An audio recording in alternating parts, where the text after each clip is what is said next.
Indonesia memiliki perkembangan ekonomi yang signifikan. Mobil, bus, dan jutaan kendaraan lain yang memenuhi jalan menjadi salah satu tanda seiring kemampuan ekonomi masyarakat yang lebih baik.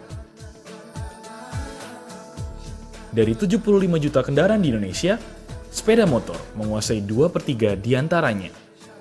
Populasi kendaraan ini terbesar ketiga di dunia dan terbesar di Asia Tenggara. Namun, banyaknya sepeda motor justru menjadi penghambat bagi laju pertumbuhan ekonomi.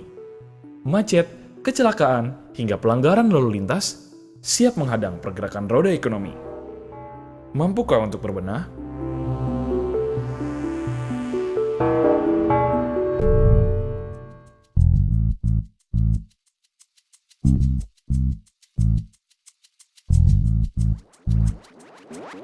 Terletak di utara Pulau Jawa, Jakarta merupakan ibu kota sekaligus kota metropolitan terbesar di Indonesia. Di masa penjajahan kolonial Belanda, Jakarta menjadi pusat pemerintahan dan perdagangan.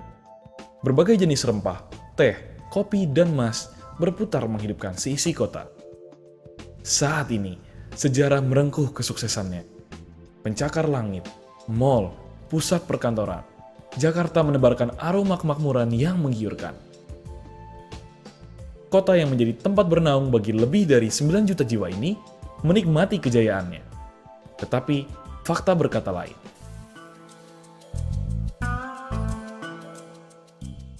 Setiap hari, 24 juta orang bersaing untuk masuk dan mengeruk berbagai keuntungan dari gemerlapnya kota.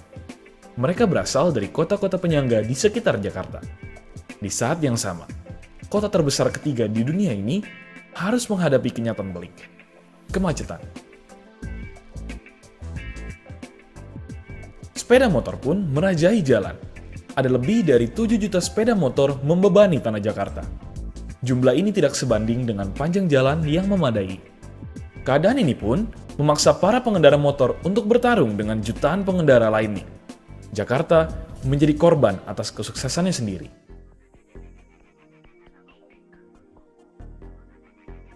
Jakarta pun memiliki rencana besar. Jalan beton dan tiang-tiang baja pun dibangun. Namun sepertinya hal tersebut belum cukup. Bagi Gubernur terpilih Joko Widodo, Jakarta membutuhkan pendekatan yang lebih manusiawi. Ia pun memimpikan pekerjaan besar, memindahkan pengendara sepeda motor ke mode transportasi massal. Berkali-kali saya pro pada pembangunan transportasi massal. Kalau pembangunan tol di dalam kota itu memberi fasilitas pada mobil, orang akan berbondong-bondong naik mobil, kemudian masuk ke tol. Artinya kemacetan. Saya sekali lagi pro pada pembangunan transportasi massal. Tapi apakah itu berarti tidak setuju? Saya belum melihat apa itu, perencanaannya itu seperti apa. Tapi saya akan masuk ke hal-hal yang berkaitan dengan persiapan transportasi massal. Saya bukan anti jalan tol ya, tapi untuk di dalam kota menurut saya kurang baik. Kalau soal anggarannya Pak sampai memakan 42 triliun katanya. Nah, duit segitu sudah bisa dipakai untuk membuat monorel, ngerampungin busway, dan seluruh transportasi massal yang ada di kota. Memulai langkahnya dalam mode transportasi massal, Transjakarta Busway menjadi pembuka fantastis sebagai proyek impian Jakarta. 669 bus, 215 halte, 97 km jalur khusus, Transjakarta menjadi sistem bus transit cepat terpanjang di dunia. Jalur khusus Transjakarta dibangun steril dari kendaraan pribadi. Dengan kecepatan yang menjanjikan, diharapkan para pengendara sepeda motor dapat beralih ke bus Transjakarta. Namun rupanya, jalur yang cepat ini terlalu menggiurkan. Harapan berbanding terbalik dengan kenyataan. Bagi beberapa orang, jalur kosong di tengah kepadatan lalu lintas merupakan kesempatan untuk meraih kecepatan.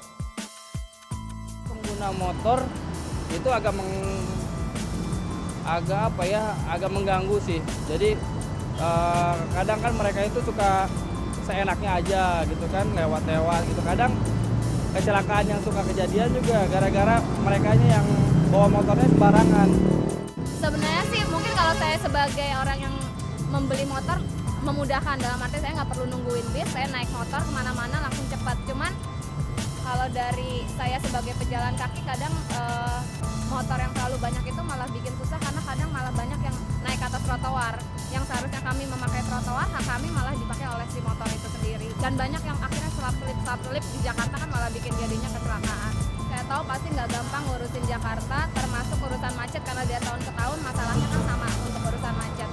Cuman kalau untuk mengurangi kendaraan, saya nggak yakin ya, karena bagaimana peraturannya saya juga nggak begitu tahu. Cuman mungkin peraturan ditegasin aja, kayak kemarin kan ada aturan mobil pribadi nggak boleh masuk tempat busway, mungkin itu ditegakkan jadi supaya memang akhirnya yang kendaraan umum itu sendiri bisa dengan lancar naik. Akhirnya kan orang kalau misalnya melihat, oh naik busway ternyata cepet ya, naik bus Transjakarta ternyata cepet ya, mungkin akhirnya kan orang-orang akan memilih untuk pindah ke kendaraan umum gitu, dan mungkin ditingkatkan juga keamanannya. Jadi akhirnya orang bisa perlahan-lahan mungkin meninggalkan kendaraan pribadi kalau seperti itu.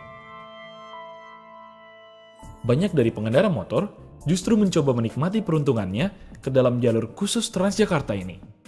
Bagi mereka, jalur ini hanya memiliki satu hambatan. Itu kalau putus tidak ada gampang, biarin aja dulu. Nanti kita polisi udah sepakat, bukti foto itu tilang. Dan kita udah polisi itu tilangnya tilang yang biru, bukan yang merah. Jadi yang ditilang itu tidak perlu ke kantor polisi, dia cukup ke BRI menyetor. Nah itu kan 500.000. Kalau Anda melanggar 2, 1 juta loh, 2 kali hitungannya. Rupanya, wajah jalan ibu kota pun masih membutuhkan banyak pembenahan. Setidaknya, Jakarta menuai hasil. Saat ini, tiap terminal Transjakarta telah dilengkapi dengan parkir motor terintegrasi atau Park and Ride. Warga luar Jakarta menitipkan kendaraan pribadinya dan berpindah ke angkutan massal. Moda lain pun tengah dibangun. Proyek Mass Rapid Transit akan melintas sepanjang 110 km, baik di atas maupun di bawah tanah. 450.000 penumpang siap diberangkatkan, 48.000 pekerjaan baru, dan mengurangi pencemaran karbon dioksida hingga 90.000 ton per tahun, melengkapi gemerlap fantastis proyek pembangunan Jakarta. Area pejalan kaki yang kokoh dan hijau pun siap menyambut pembaruan seiring bertambahnya pengguna angkutan massal. Jalur hijau yang asri pun menghembuskan angin segar perubahan. Semua hal tersebut dilakukan untuk memberikan edukasi masyarakat yang lebih manusiawi di tengah riuhnya kota. Menciptakan pelopor berlalu lintas dan membangun infrastruktur yang mendukung perubahan karakter seisi kota adalah cara dramatik yang dilakukan Jakarta untuk terus menghidupkan kemakmuran warganya. Menjadi lebih penting ketika setiap orang yang bernaung di bawah langit Jakarta terbuka untuk membangun kotanya, menciptakan langit merekah bagi rumah yang akan mengukir sejarah hidup warganya.